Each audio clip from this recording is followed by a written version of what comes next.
Hello दोस्तों, mister morning star motivation channel में आप सभी का स्वागत है। आज हम बात करेंगे खुदीराम बोस के बारे में।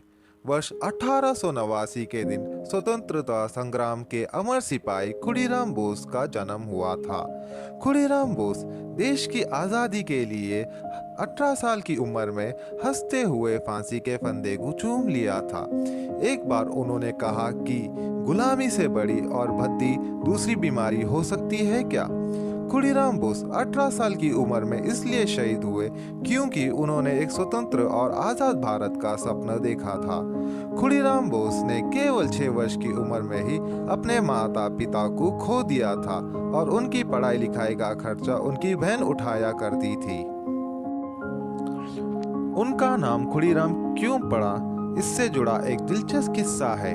उनके जन्म के बाद उनके माता पिता बहुत ही डरे हुए थे और इस डर का कारण यह था कि वो खुदीराम बोस से पहले अपने 2 बेटों को बीमारी के वजह से छोटी उम्र में ही खो चुके थे।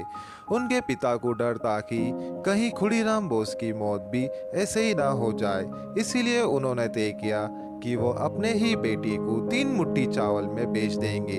यह टोटका था उस समय, ताकि खुदीराम बोस को कुछ ना हो सके। उस समय मेदिनीपुर में चावल के लिए खुड़ी शब्द का प्रयोग होता था। चावल को खुड़ी कहते थे, इसीलिए उनका नाम खुदीराम बोस रखा गया। जब वह 9वीं कक्षा में थे तब उन्होंने वर्ष 1905 में अंग्रेजी सरकार के खिलाफ एक क्रांतिकारी संगठन जोगांतर पार्टी में शामिल होने का फैसला किया था। सोचिए, इतने कम उम्र में और देश की आज़ादी के लिए अपनी पढ़ाई भी उन्होंने बीच में ही छोड़ दी थी। उस समय अंग्रेजी सरकार ने बंगाल विभाजन का फैसला किया और इस फैसले के विरोध में बड़े पैमाने पर आंदोलन चल रहे थे, जिसके तहत विदेशी सामानों की होली जलाई जाती थी।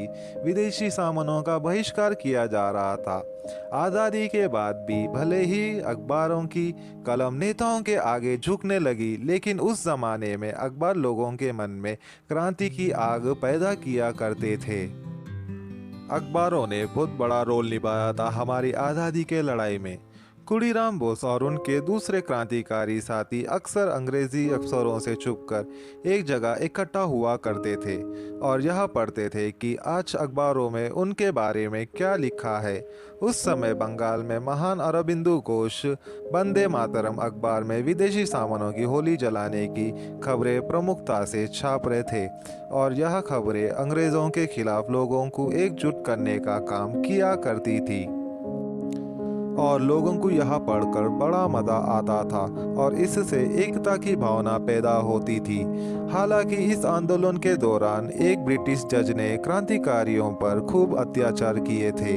इस जज का नाम था डगलस किंग्सफोर्ड। इस ब्रिटिश जज ने आंदोलन करने वाले क्रांतिकारियों को कोड़ों से पिटवाने से लेकर कई कठोर सजाएं सुनाई और इसके बाद क्रांतिकारियों ने तय किया कि वो डगलस किंग्सफोर्ड की हत्या करके उससे बदला लेंगे और ऐसा हुआ भी। 30 अप्रैल की शाम बिहार के मुजफ्फरपुर में खुदीराम बोस और क्रांतिकारी प्रफुल्ल कुमार चक्री ने एक बग्गी पर बम फेंककर हमला किया और वहां से फरार हो गए। उन्हें लगा कि उन्होंने किंग्सफोर्ड को मार दिया। बाद में मालूम चला कि इस बग्गी में किंग्सफोर्ड की जगह ब्रिटेन के एक बैरिस्टर प्रिंगल की पत्नी और उनकी बेटी बैठे हुए थे, जिनकी इस हमले में मौत हो गई और इसके बाद खुदीराम बोस को गिरफ्तार कर लिया गया था। हैरानी की बात यह थी कि इस देश के कुछ लोगों ने अंग्रेजी अफसरों को यह बताया था कि खुदीराम बोस किस रास्ते से मेदिनीपुर पहुंचने की कोशिश कर रहे हैं। उस समय भी हमारे देश में कायर मौजूद थे जो अंग्रेज़ों के साथ मिल गए थे और क्रांतिकारियों के साथ धोखेबाजी की और इस रास्ते में ही खुदीराम बोस को गिरफ्तार कर लिया गया था।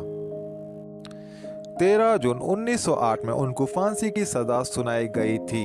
तब 18 साल के खुदीराम बोस के चेहरे पर शिकन तक नहीं थी। यह देखकर उस वक्त सजा सुनाने वाले जज भी हैरान रह गए थे।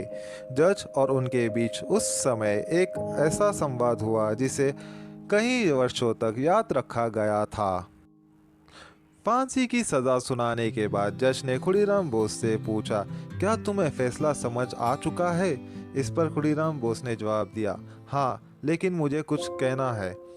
लेकिन जज ने कहा, मेरे पास इसके लिए इतना वक्त नहीं है।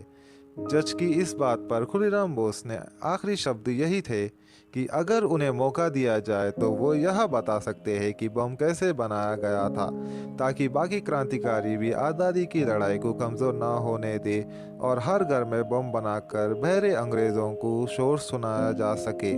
तो खुदीराम बोस के यही आखिरी शब्द थे।